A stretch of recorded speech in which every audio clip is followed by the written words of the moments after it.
இன்றைக்கி ஸ்பெஷல் என்னென்னு பார்த்தீங்கன்னா ஐக்யூ தோசை தாங்க. ஐக்யூ தோசைன்னா என்னென்னு பார்க்குறீங்களா? வல்லாரைக்கீரை தோசை.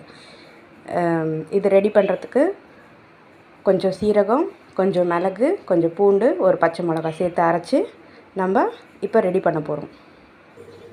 இதோட கூட கொஞ்சம் தண்ணி சேர்த்து அரைச்சிக்கலாம். இப்போ அரைச்சாச்சு. இப்போ அரைச்சதை தோசை மாவில் மிக்ஸ் பண்ணிக்கலாம். தவா காய வச்சு நல்லா முறுன்னு தோசை போட்டு கொஞ்சமாக எண்ணெய், ஒரே ஸ்பூன் எண்ணெய் ஊற்றுங்க. நல்லா செவந்து வந்துருச்சு. இப்போ திருப்பி போடலாம்.